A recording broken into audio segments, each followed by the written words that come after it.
서울의 광화문 광장이 새롭게 단장을 했습니다. 분수대도 만들어지고 또 나무들도 심어져서 그늘이 있어서 시민들이 쉬기에 좋은 쾌적한 공간을 만들어 놓았습니다.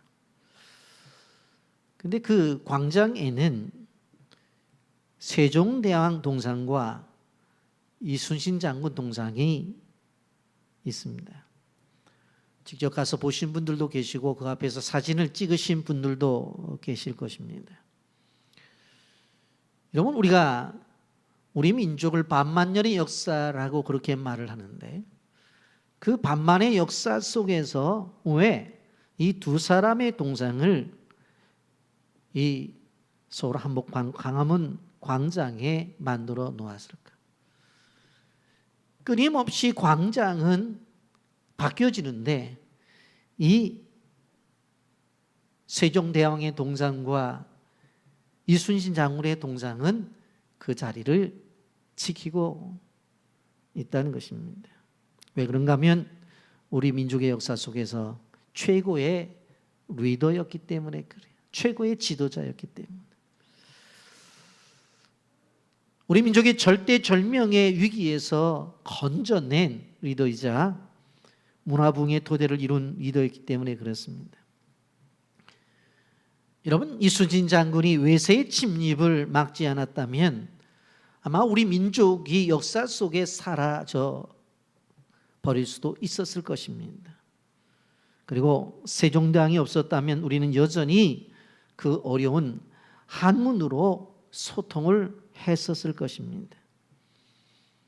가장 과학적이고 가장 현대적인 문자를 만들어 세계에서 가장 문맹률이 낮은 나라로 만든 그 훌륭한 지도자가 누구냐? 바로 세종대왕입니다. 여러분, 인도네시아에 찌아찌아 부족이라고 하는 부족이 있는데 그들은 말은 해요. 근데 문자가 없었어요. 근데 그 문자를 세계의 모든 문자 가운데 우리 한글을 갖다가 자기 나라의 언어를 문자화 만들었어요. 그래가지고 그 찌아 부족에 가고 보면 자기 나라 말을 한글로 써요. 한글로. 찌아 이렇게 쓴다고. 여러분, 이렇게 나라의 지도자들이 중요하다고 하는 것들을 우리는 볼 수가 있습니다. 여러분, 유대 민족들이 전 세계에 흩어져 사는데 그들을 우리는 디아스포라라고 그렇게 말을 합니다. 그런데 지금 이스라엘에 살고 있는 사람들이든 흩어져 있는 유대인들이든 가장 존경하는 사람이 누구냐 물으면 한마디로 그냥 다윗이라고 그렇게 이야기를 합니다. 그래서 이스라엘의 국기를 보게 되어지면 거기에 다윗의 별이 그려져 있는 것을 볼 수가 있습니다. 마치 미국의 흑인의 노예 해방을 이룬 링컨 대통령을 존경하듯이 그들은 바로 다윗 왕을 이렇게 존경을 합니다. 여러분, 그렇게 존경하는 위대한 왕, 다윗 왕이 이제 오늘 통합된 나라의 왕으로서 등장하는 장면이 오늘 본문인 것을 보게 되어집니다. 그가 왕이 되어서 어떤 결정을 했고 어떠한 일을 했는지 본문에 나와 있습니다. 목동으로서의 다윗과 왕으로서의 다윗은 다를 수밖에 없어요. 실질적으로 책임감의 분위기가 다르고 신분이 다르다고 하는 것을 볼 수가 있습니다.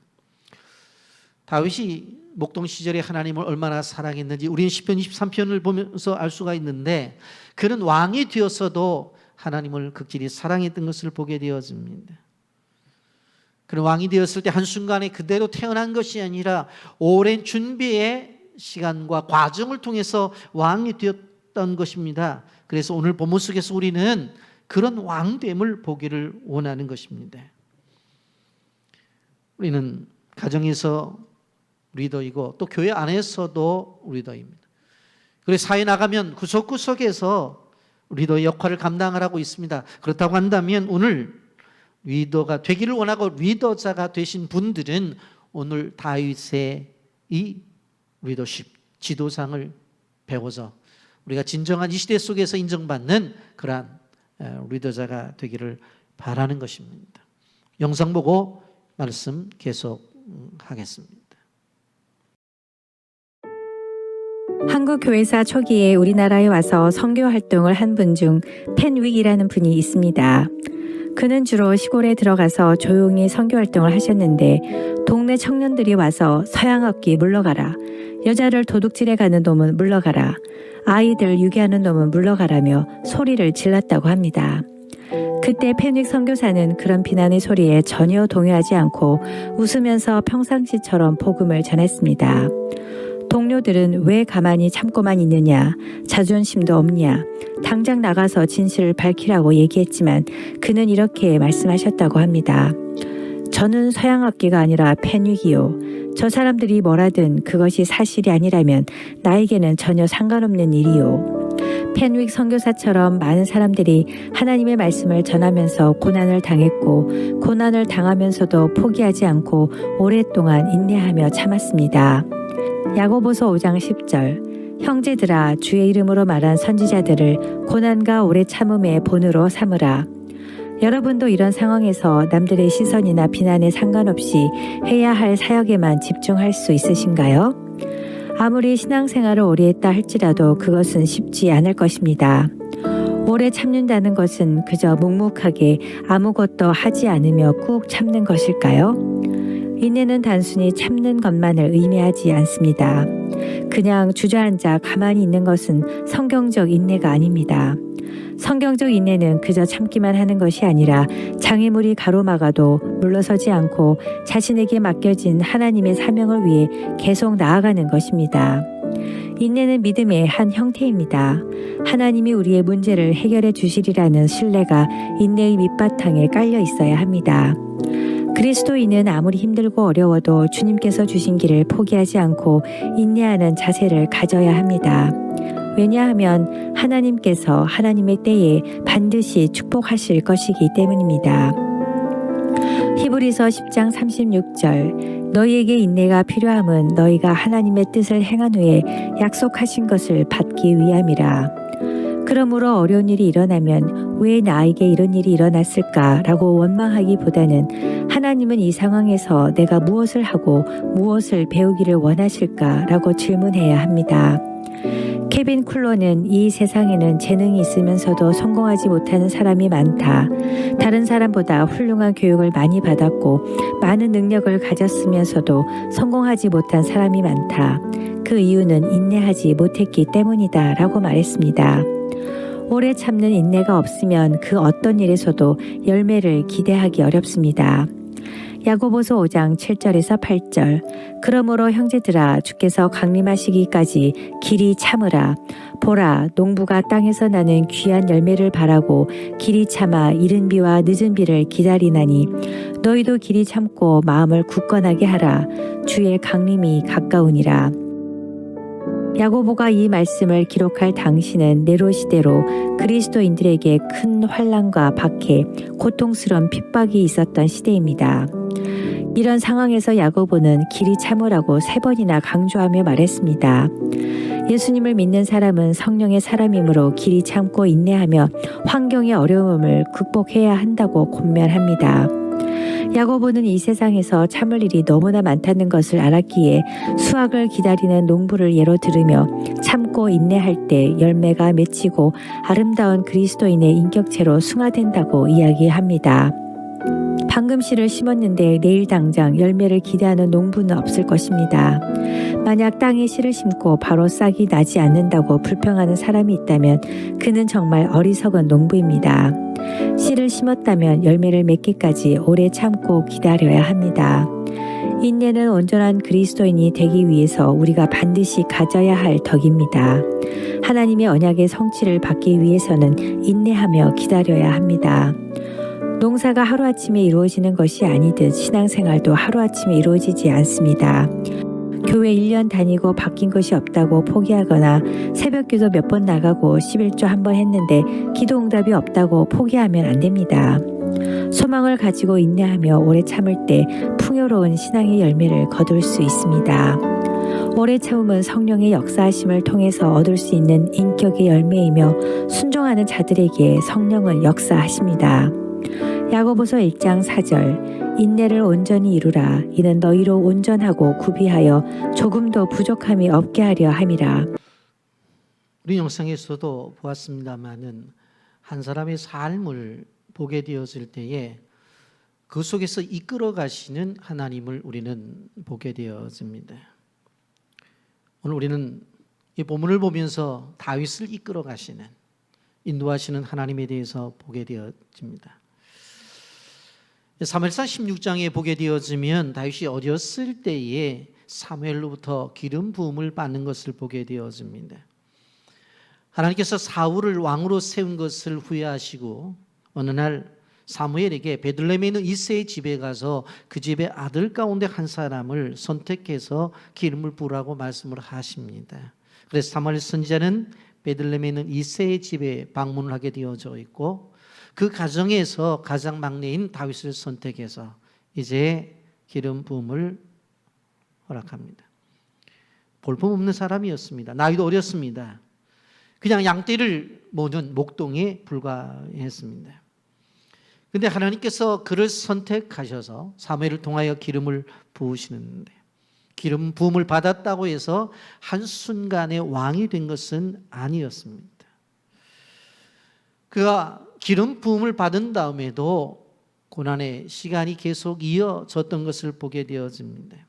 어느 날 아버지 심부름을 전쟁터에 가게 되어졌는데 그곳에서 어떻게 되어져요? 골리앗과 싸워서 골리앗과 이기게 됩니다.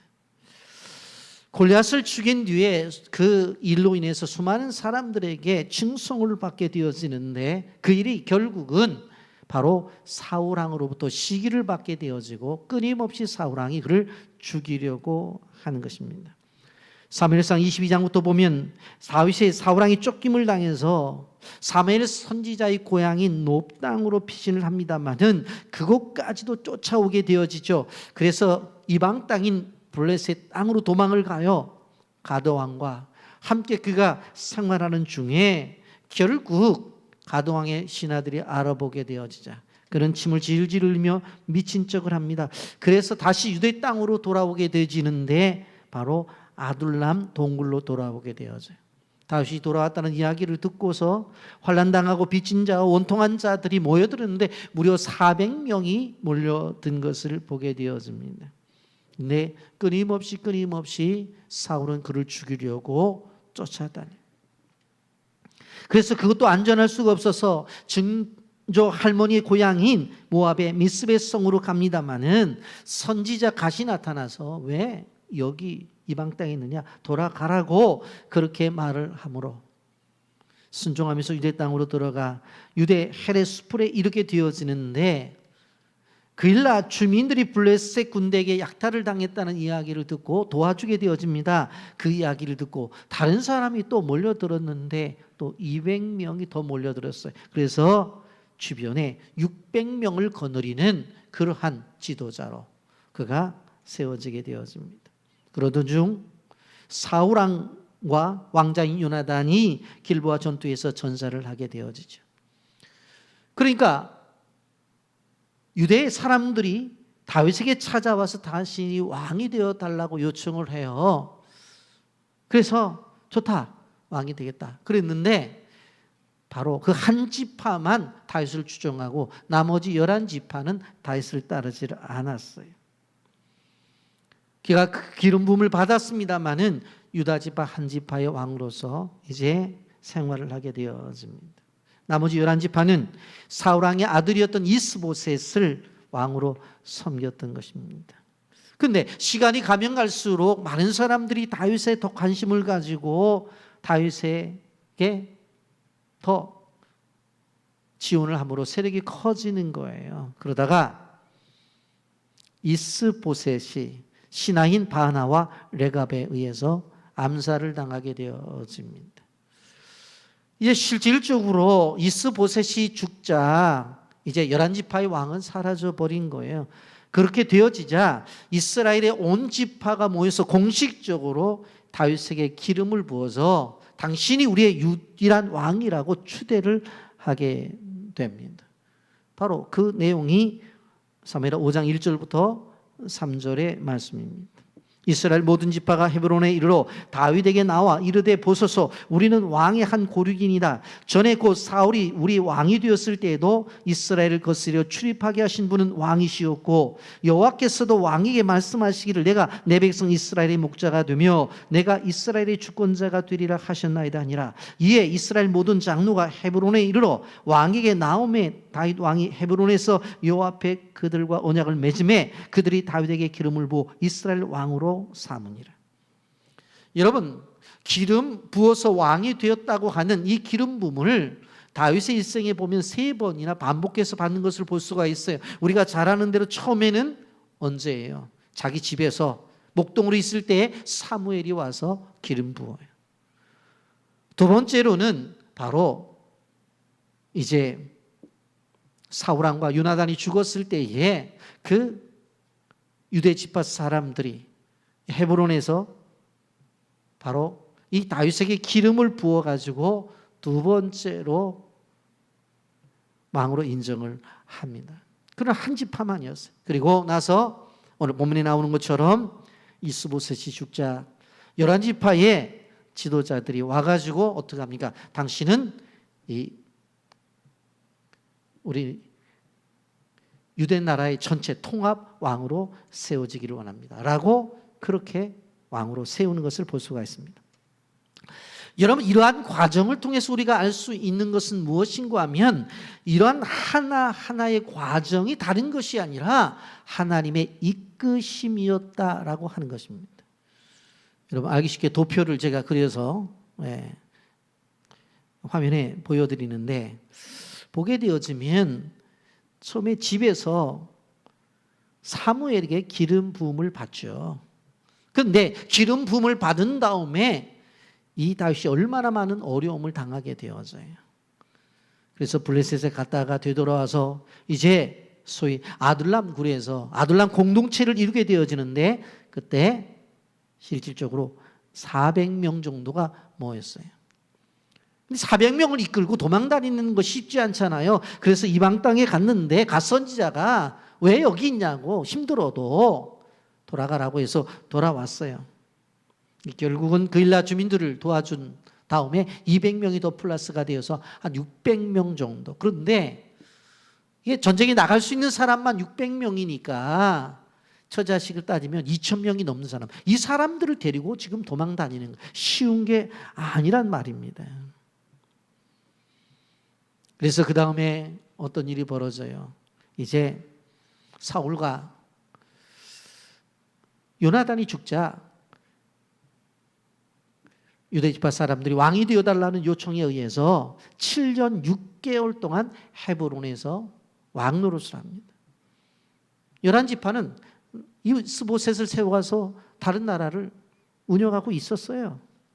근데 이제 이스보셋이 죽자 바나와 레갑에 의해서 암살을 당하자 모든 지파의 사람들이 바로 다윗에게서 왕이 되어달라고 그렇게 요구를 해요. 그래서 12지파의 왕이 되어지는 거예요. 그래서 헤브론에서 유다 지파만을 데리고 7년 6개월 동안 그리고 예루살렘에서 12지파 통합된 나라를 구성해서 33년 그래서 40년 동안 왕 노릇을 하는 것을 볼 수가 있습니다. 여러분, 이러한 과정들을 우리가 보게 되어지는데 집에서 기름 부음을 받은 것부터 시작을 해서 끊임없이 사울이 그를 죽이려고 할 때 도망 다니잖아요. 그리고 그가 혼자의 몸이 아니라 400명을 데리고도 도망을 다니고 또 600명을 데리고도 도망을 다니고 계속해서 왕이 되었으면 단번에 왕이 된 것이 아니라 유다 지파만을 데리고 7년 6개월 동안 또 왕노릇을 해요.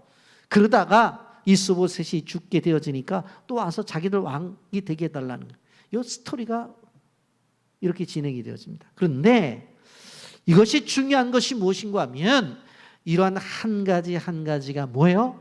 하나님의 바로 인도하심이었다. 하나님의 이끄심이었다고 하는 거예요. 우리가 생각해 볼 때 한순간에 그냥 기름 부었다고 한다면 그냥 왕이 되어서 통치를 하면 될 텐데 다윗의 일생을 보게 되어지면 어린 목동으로부터 시작해서 그가 왕이 될 때까지 수많은 일들이 있었던 것을 볼 수가 있습니다. 그런데 그 한 가지가 뭐예요? 하나님의 이끄심이었다는 거예요. 그러한 것들이 하나님의 인도하심이었다고 하는 것입니다.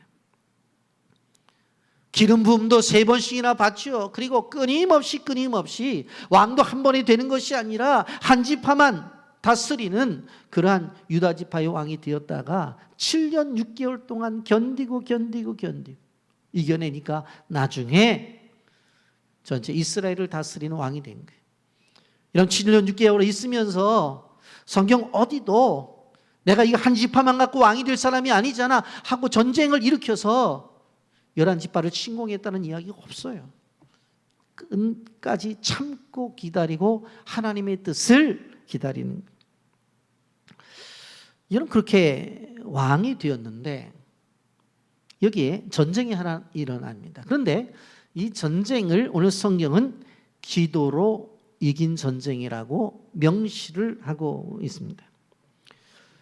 여러분 사울의 길보아산 전투 패배 이후에 블레셋의 속국처럼 이스라엘은 조용히 숨죽이고 살았어요. 왜 그런가 하면 나라도 두 동각이 났잖아요. 다윗을 중심으로 해서 유다지파, 이스보셋을 중심으로 해서 11지파. 그렇게 살아갔다.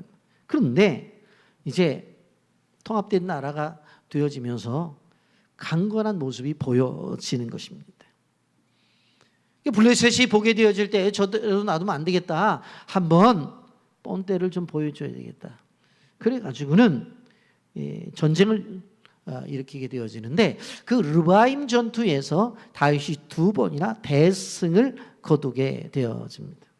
사실은 이것은 어떻게 보면 독립전쟁과 같은 전쟁이었어요. 그런데 이 전쟁에서 승리를 하잖아요. 그런데 이 전쟁을 이기는 일들에 있어서 중심적인 키워드가 나타납니다. 그것이 무엇인가 하면 여호와께 여쭈었다 그렇게 표현해요. 19절과 23절인데 19절 말씀 보십시오. 다윗이 여호와께 여쭈어 이르되 내가 블레셋 사람에게 올라가리까 여호와께서 그들을 내 손에 넘기시겠나이까 하니 여호와께서 다윗에게 말씀하시되 올라가라 내가 반드시 블레셋 사람을 내 손에서 넘기리라 하신지라 그랬어요. 가만히 있는데 블레셋 사람들이 올라오는 거예요. 하나님 앞에 엎드려 기도하는 거예요. 어떻게 했으면 좋겠습니까? 여쭈어 이르되 내가 블레셋 사람들이 올라가니까 블레셋 사람들이 오는데 어떻게 했으면 좋겠습니까? 여호와께서 그들을 내 손에 넘기시겠나이까? 여호와께서 뭐라고 말씀하세요? 올라가라. 그 다음에 전쟁에 승리를 했어요. 그리고 가만히 있는데 또 블레셋이 쳐들어온 거예요. 또 한 번 묻는 거예요. 23절 다윗이 여호와께 여쭈니 이르되 올라가지 말고 그를 뒤로 돌아가서 뽕나무 숲을 맞은편에서 그들을 기습하되 그렇게 말씀해요. 이제는 뭐라고 말하냐면 올라가지 말고 그 뽕나무 숲을 있는데 그 알고 있잖아. 그 뽕나무 숲을 맞은편으로 가서 그들을 기습해라. 그렇게 말씀하시는 거예요. 여러분 다윗이 사실은 승리한 다음에 20절에 보게 되면 다윗이 바알 브라심에 이르러 거기서 그들을 치고 다윗이 말하여 여호와께서 물을 흐든같이 내 앞에서 대작을 흩으셨다 하므로 그곳 이름을 바알 브라실이라 부름이라. 그렇게 신앙 고백을 하는 걸 보게 되어집니다. 무슨 이야기예요? 하나님이 하신 대로 했더니 그냥 물이 흘러가듯이 적군들이 흘러서 없어져 버리더라. 그런 이야기예요. 여러분 왕이 되었을 때 실질적으로 왕에게 요구하는 것들이 여러분 무엇이라고 생각하십니까? 바로 다른 것이 아니라 백성들이 잘 사는 거예요. 그리고 외부에서 침공을 했을 때 그것을 막아내는 능력이. 그래서 고대의 전투에는 항상 왕이 군복을 입고 앞장서서 전투에 임했다는 말이에요. 지금 실질적으로 이 블레셋이 침공을 해왔어요. 그런데 다윗이 그것을 지금 막고 있는 것입니다. 그런데 이렇게 두 번의 침공을 했었을 때에 다윗이 그 전쟁에서 이길 수 있는 비결이 무엇이었느냐? 다윗이 전략이 좋아서, 다윗이 데리고 있는 군사들이 군사력이 좋고 그들이 가지고 있는 무기가 훨씬 블레셋보다 좋아서, 그런 이야기가 없어요. 단 한 가지, 바로 다윗이 전쟁에 이길 수 있는 비결이 뭐냐면 여호와께 여쭈었다는 그 한마디, 기도했다, 그 한마디밖에 없습니다. 그런데 왜 기도가 중요한지 아세요? 먼저 블레셋이 쳐들어왔었을 때에 하나님 어떻게 했으면 좋겠습니까? 지시하심을 받죠. 19절에서 올라가라고 대답을 해주셔요. 그런데 두 번째 침공을 했었을 때 보게 되어지면 올라가지 말래요. 그리고 돌아서 바로 뽕나무 숲을 맞은편에서 급습을 하라고 다른 방법을 가르쳐 주시는 것입니다. 여러분, 우리가 어떠한 일이 있든지 간에 끊임없이 하나님 앞에 기도해야 되는 이유가 그래요. 동일한 일이라도 왜 기도하는 줄 아세요? 그렇기 때문에 기도하는 거예요. 하나님이 다른 방법으로 우리에게 가르쳐 주시고 제시하시기 때문에. 여러분, 우리가 생각해 보면 19절에 올라가라고 말을 했으니까 다시 그들이 침략했을 때도 올라가면 될 것 같아요. 왜? 경험을 했으니까. 그리고 자기의 판단에 의해서. 그런데 그렇게 하지 않아요. 물었더니 올라가지 말래요. 지금은 올라가지 말아라. 어떻게 하면 좋아요? 저 뒤로 돌아가서 뽕나무 숲을 맞은편에서 그냥 급습을 하라고 하는 거예요. 여러분, 두 번째 블레셋이 침공을 했을 때 똑같이 올라갔다면 실패할 수도 있었을 거예요. 그런데 물어서 하나님께서 말씀하시는 그 방법으로 했기 때문에 성공을 한 거예요. 여러분, 이스라엘 백성들이 홍해를 건너는 방법과 요단강을 건너는 방법이 달랐어요. 똑같은 강이에요. 홍해를 건널 때는 어떻게 했어요? 모세가 지팡이를 으로 가리킴으로 말미암아 그 홍해가 갈라지는 방법을 선택해서 바로 어떻게 되었습니까? 건넜습니다. 그런데 요단강을 건너는 방법은 무엇이었습니까? 법궤를 맨 제사장이 어떻게 해요? 요단강에 발을 디디니까 그냥 강이 갈라지는 거예요. 강은 강인데 건너는 방법이 다른 거예요. 방법이 다른 거예요. 여러분, 그렇기 때문에 기도를 통해서 하나님이 주시는 하나님이 원하시는 그 방법대로 해야 된다고 하는 거예요. 잔치집에 포도주가 떨어졌을 때도 예수님께서 어떻게 하셨어요? 어머니가 와서 포도주가 떨어졌다고 말을 하잖아요. 그게 기도예요. 포도주 없는데 포도주 떨어졌습니다. 종들한테 뭐라고 말해요? 선생님이 어떻게 말하시든지 말하는 대로 하라고, 명령에 순종하라고 그러잖아요. 그래서 물로 포도주를 만들어요. 풍랑이 있는 바다 위에서도 제자들이 예수님을 깨우잖아요. 어찌하여 우리가 죽게 된 것을 돌아보지 않느냐고. 일어나셨어요. 깨우는 게 기도예요. 깨우는 게. 주무시는 예수님을 깨우는 게 기도라고. 일어나서 뭐라고 말씀하세요? 파도에 잔잔하라, 바다에 잠잠하라. 한마디에 그냥 잠잠이지. 소경바디의 메오가 길에 앉아있을 때 예수님이 지나가신다는 소식을 듣고 다윗의 자손 예수의 나를 불쌍히 여겨달라고 예수님이 길에 서셔서 내가 내게 무엇하여 주기를 원하느냐? 예, 보기를 원합니다. 보잖아요. 사건마다 우리가 알 수 있는 것은 뭐예요? 기도고 거기에 따른 방법이 다른 거예요. 우린 왜 삶을 통해서 하나님의 응답을 못 받느냐? 매일매일의 삶이 똑같다고 생각을 해요. 아침에 일어나고 그 다음에 하루에 일터에 가서 일을 하고 또 저녁에 집에 들어 잠자고.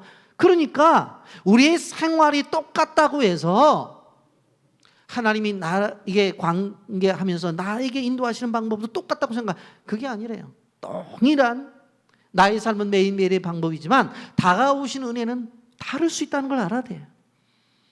그렇기 때문에 끊임없이 기도해야 되는 거예요. 그렇기 때문에 동일한 일이라 할지라도 기도해서 하나님이 주시는 새로운 방법과 역동적인 방법의 은혜를 받아야 된다는 거예요. 아멘입니까? 그래서 끊임없이 기도하는 거예요. 여러분, 이러한 일을 통해서 실질적으로 그 블레셋을 물리치지 않아요. 여러분, 우리는 기억해야 돼요. 내 판단보다도 하나님의 판단이 훨씬 더 지혜롭고 현명하다는 걸 알아야 돼요. 기도라고 하는 것은 나의 판단이 아니라 주님의 판단을 듣고 그 판단대로 하겠다고 하는 나의 신앙의 고백의 태도예요. 그래서 기도가 중요한 거예요. 여러분, 중요한 결정과 선택의 순간 다윗처럼 물을 수 있는 주님의 백성들이 되기를 주님의 이름으로 축복합니다.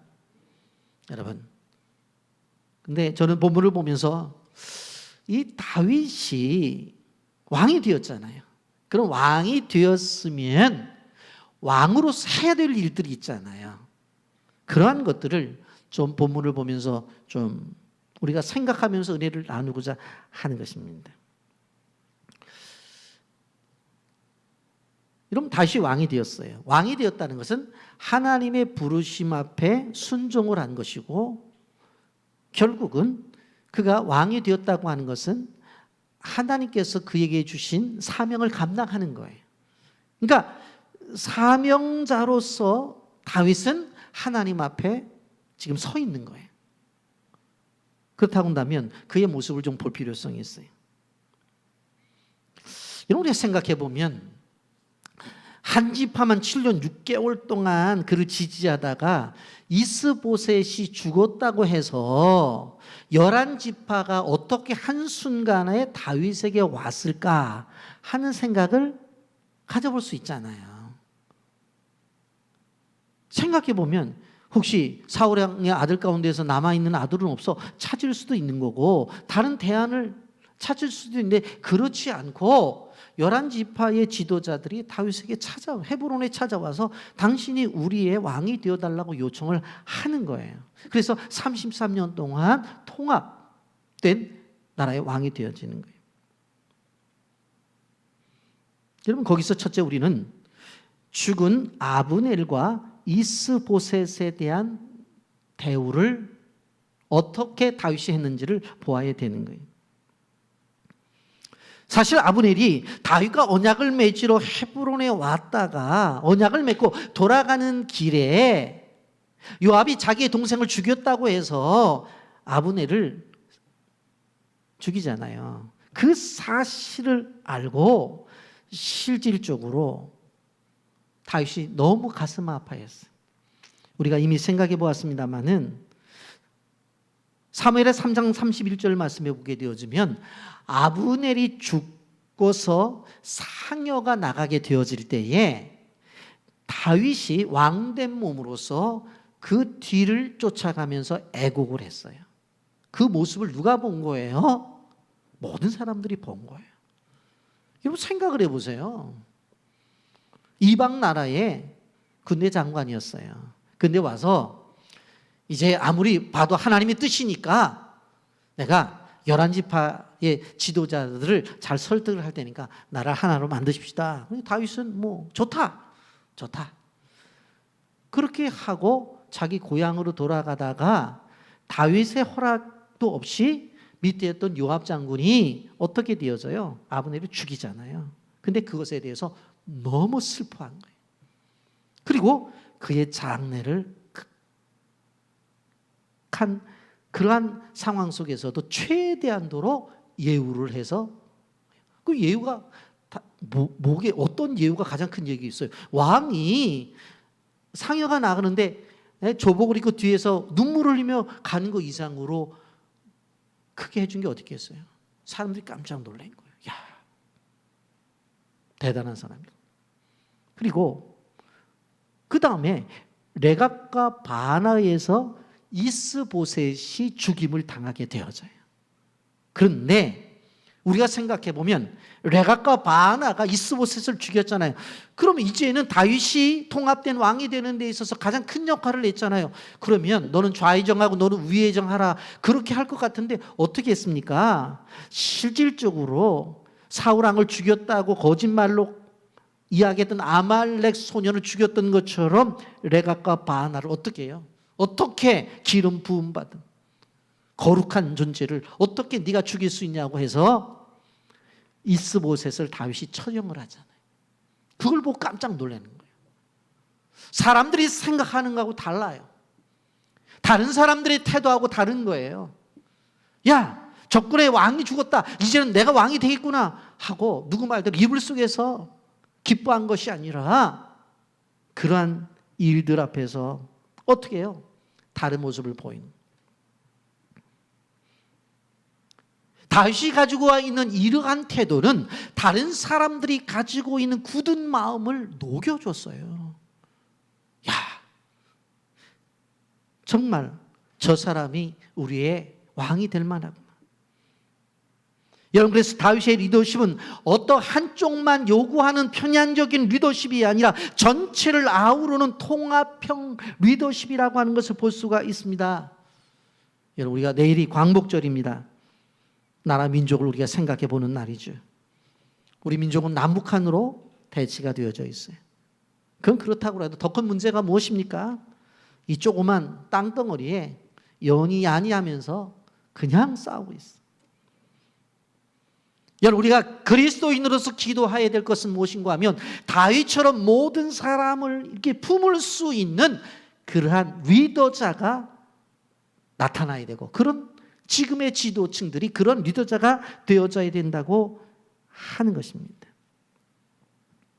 나를 대적하는 그룹조차도 품을 수 있는 그러한 지도자. 지금은 이해하지 못한다고 하지만 시간이 지나면 충분히 모든 사람들이 이해를 할 것이라고 하는 거예요. 그리스도인은 이런 지도자가 필요한. 그리고 또 한 가지는 여부스인들이 살고 있는 예루살렘을 되찾는 일. 이것이 그가 12지파의 지도자가 되는 일들에 있어서 아주 중요한 역할을 하게 되었습니다. 이런 다윗이 12지파의 왕이 되었다고 그렇게 말을 하지만 실질적으로 보게 되어지면 다윗을 왕으로 추대한다면서 하라고 그래. 알아서 하겠지. 그렇게 하는 사람들도 많이 있었던 것을 볼 수가 있어요. 아니, 목동이 무슨 우리나라의 왕이야. 그렇게 사람들이 생각할 수도 있었던 거예요. 그리고 또 한 가지 문제는 지방색이에요. 왜냐하면 다윗의 출생지는 베들레헴으로 남유다 지역에 속해져 있어요. 그러니까 한참 아래에 있단 말이에요. 그러니까 북방에 있는 사람들은 뭐라고 말하냐면, 아니 저 동네 저 아래 동네에 있는 사람이 왕이야? 한번 해보라고 그래요. 얼마나 잘하는지. 그렇게 이야기할 수도 있은 거예요. 여러분, 지역 감정이라고 하는 것은 우리나라만의 문제가 아니에요. 미국 대통령 선거를 보면 미국 대통령 선거도 이 지역에 따라서 지지율이 많이 다른 것을 바라볼 수가 있어요. 우리나라를 보면 심지어 시골에서 이장을 뽑을 때도 같은 동네인데 내과를 하나 가운데 두고 내과 오른쪽에 사냐 왼쪽에 사냐에 따라서 표가 달라진대요. 이게 실질적으로 지역적 감정인데 이러한 어려움을 다윗은 이겨내는 것을 볼 수가 있습니다. 여러분, 이 다윗이 왕이 되자마자 그가 생각했던 것들이 뭔가 하면 지금까지 하나님이 약속하신 약속의 땅인 저 예루살렘, 그것을 누가 여부수 사람들이 살고 있다고 하는 것에 대해서 실질적으로 그는 이것을 되찾아야 되겠다고 하는 생각을 가지게 되는 거예요. 그래서 다윗이 왕이 되자마자 추진한 것이 뭐냐면 여부수 사람들의 땅을 바로 되찾아서 하나님의 백성들이 그 땅에 정착을 해야 되겠다 하는 그런 목표를 정하고 이제 국정과제로 선포하게 되어집니다. 그럼 다윗이 왕이 될 때까지도 가나안 원주민들은 여부스인들은 예루살렘을 차지한 채 살고 있었어요. 무려 가나안 땅에 들어온 지 200년이 넘었단 말입니다. 여러분, 이 예루살렘은 원래 이 여호수아가 들어오게 되었을 때에 베냐민 지파에 바로 분배된 땅이었어요. 사사기 1장 21절 말씀해 보세요. 베냐민 자손은 예루살렘에 거주하는 여부수 족속을 쫓아내지 못하였으므로 여부수 족속이 베냐민 자손과 함께 오늘까지 예루살렘에 거주하니라, 그렇게 말씀하고 있는 것을 볼 수가 있습니다.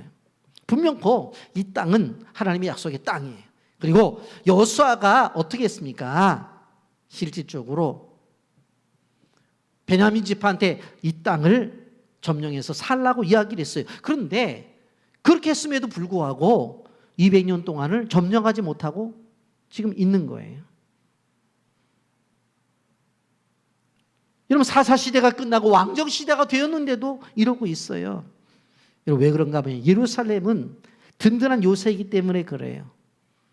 예루살렘은 해발 760m의 고지대에 위치하게 되어 있어요. 그 높은 꼭대기에 있다가 보니까 위에서 밑에서 쳐들어오더라도 돌을 굴리든지 뭐 물을 끓여서 붓든지 무슨 일을 하든지 간에 올라오기가 힘든 거예요. 그리고 바로 흰놈의 골짜기와 기드론 골짜기가 있기 때문에 도무지 올라올 수가 없는 거예요. 천혜의 요새였어요. 그렇기 때문에 이스라엘 백성들이 200년이 넘도록 그 땅을 점령하지 못했던 거예요. 여러분, 지금도 이스라엘은 예루살렘이 중심이에요. 그런데 이러한 땅을 다윗이 점령하겠다고 달려든 것입니다. 여러분, 베냐민 지파에게 준 땅인데 사울 왕은 베냐민 지파 사람이에요. 그런데 베냐민 지파의 왕이었던 사울도 그 땅을 점령하지 못했는데 다윗이 점령을 하겠다는 거예요. 그래서 이제 예루살렘을 향해서 나가게 됩니다. 그것을 보고 나서 여부스 사람들이 이렇게 조롱을 해요. 본문 6절에 보면 왕과 그 부하들이 예루살렘으로 가서 그 땅 주민 여부스 사람들을 치려하며 그 사람들이 다윗에게 이르되 내가 결코 이리로 올라오지 못하리라. 맹인과 다리 저는 자라도 너를 물리치리라 하니 그들 생각에는 다윗이 이리 돌아오지 못하리라 합니다. 보니까 다윗이 군사를 이끌고 오게 되는데 그 위에 서서 여부스 사람들이 뭐라고 말하냐면 이렇게 말하는 거예요. 장애인들에게 참 죄송한 표현입니다만 성경이 있기 때문에 그대로 표현할게요. 안 못 보는 맹인도 너희들하고 나가서 우리는 싸워서 이길 수가 있어. 다리가 불편한 다리 저는 사람도 나가면 너희들과 싸워서 이길 수가 있어. 그러니까 아무것도 아니라 올라와봤자 소용도 없다고 하는 거예요. 여러분, 사실 예루살렘은 지리적으로 매우 중요한 위치가 있었어요. 왜냐하면 남과 북을 잇는 자리예요. 그렇기 때문에 통일 왕국을 만들기 위해서는 어떻게 되어져요? 예루살렘을 점령해야지만 되는 것이에요. 여러분, 그런데 다윗이 이것을 점령하게 되어지면 어떻게 될까요? 베냐민 지파 사람들이 분명히 하나님께서 여호와서를 통해서 준 자기들 땅인데 자기들이 점령하지 못했고 사울 왕도 점령하지 못했는데 다시 올라가서 점령해가지고 뭐라고 말하냐면 베냐민 지파 사람들에게 하나님이 신 약속의 땅이니까 살라고 그렇게 말한다면 베냐민 지파 사람들이 얼마나 다윗을 좋아하고 추종하겠어요? 그렇잖아요. 근데 쉽지 않았어요. 왜냐하면 높은 고지대에 살았는데 왜 그것을 점령하지 못했냐면은 실질적으로 그 점령을 하려고 해도 높은 고지대에 있는 것도 있는 것이지만 포위해가지고 이제 물이 떨어질 때를 기다리는 거예요. 왜냐하면 그들은 기온샘에서 물을 길어다 먹기 때문에 기온샘에 물을 길어다 먹었기 때문에 물이 떨어지면 항복하겠지 하고 포위를 하고 있는데 물이 떨어지질 않아요. 왜 그런가 하면 여부스 사람들은 성으로 이어지는 그곳에 지하 터널 수로를 만들었어요. 지하 터널 수로. 1867년에 영국에서 예루살렘에 파견된 영국 장교 찰스 워런이라고 하는 사람이 이 터널을 발견하게 되어지는데 가보니까 바로 지름이 2m예요. 지름이 2m면 웬만한 사람들이 다 걸어 다닐 수 있는 그렇게 이게 넓은, 그리고 길이가 바로 533m나 되었어요. 그러니까 아무리 포위를 해도 그 지하 터널을 통해서 물 다 갖다 먹은 거예요. 그러니까 방법이 없는 거예요. 그런데 다윗이 이것을 발견해요. 그래서 오늘 본문 8절에 보면 뭐라고 하면 물 깃는 대로 올라가서 라고 그렇게 말하잖아요. 그래서 작전을 피워서 결국 어떻게 되어집니까? 그 예루살렘을 결국은 빼앗게 되어집니다. 그래서 7절 말씀에 보면 다윗이 시온 산성을 빼앗았으니 이는 다윗성이더라. 그래서 빼앗아서 그 이름을 다윗성이라고 이름을 고명한 것을 볼 수가 있습니다. 그러면서 이렇게 말을 해. 10절에 보면 만군의 하나님 여호와께서 함께 계시니 다윗이 점점 강성하여 가니라. 여러분, 그러면서 이렇게 되어진 일들을 보면서 12절 말씀에 보면 다윗이 여호와께서 자기를 세우사 이스라엘 왕으로 삼으신 것과 그의 백성 이스라엘 위하여 그 나라를 높이신 것을 알았더라고 그렇게 말을 하죠. 아, 하나님이 인도하셨구나. 하나님이 인도하셨구나. 여러분, 우리는 이 예루살렘을 점령한 것, 그것을 통해서 어떻게 해요? 다윗의 리더십이 인정을 받는 거예요. 지도자는 남들이 하지 못하는 것들을 내놓고 불가능하다고 하는 것을 내놓고 하나님 앞에 기도해서 그것을 이뤄내는 거예요. 그게 지도자예요. 여러분, 오늘 우리가 생각해 봤잖아요. 블레셋과의 전투 속에서도 이겨냈던 것은 뭐예요? 기도를 통해서. 말씀을 정리하려고 합니다. 다윗은 구약시대 최고의 리더였습니다. 이러한 다윗의 지도력을 보면서도 우리는 누구의 지도력을 생각해 봐야 돼요? 예수님의 지도력입니다. 아무리 다윗이 훌륭하더라도 예수님과 비할 바가 못 된다고 하는 것입니다. 예수님 왕 중에 왕이세요. 예수 그리스도는 사명자로서 십자가의 죽으심으로 우리를 구원해 주셨고, 사명을 감당하기 위해서 겟세마네 동산에서 어떻게 했습니까? 땅구멍에서 핏물이 떨어지도록 기도를 했잖아요. 다윗이 여쭙고 하나님의 응답대로 순종하여 나가는 것처럼 이 잔을 내게 섬겨달라고 말할 때에 하나님께서 십자가를 지라고 했잖아요. 그래서 십자가를 지시잖아요. 그래서 구원의 역사가 일어나는 것이잖아요. 여러분, 기억해야 됩니다. 다윗은 죽었지만 주님은 지금도 살아계셔서 지금 우리를 보호하시고 인도하시고 우리의 필요를 공급하신다는 사실을 기억하시기를 바랍니다. 우리가 진정한 리더를 되기를 원하세요? 군사 전략을 갖추기 이전에 기도해야 돼요. 좋은 무기를 사기 전에 기도해야 된다는 것이에요. 여러분, 그럴 때 하나님께서 우리 인생을 축복해 주신다고 하는 것 꼭 기억하셔서 날마다 주님과 호흡하시면서 친교하시면서 그분을 닮고 그분과 동행하면서 삶 속에서 승리가 있기를 예수님의 이름으로 축복합니다. 아멘.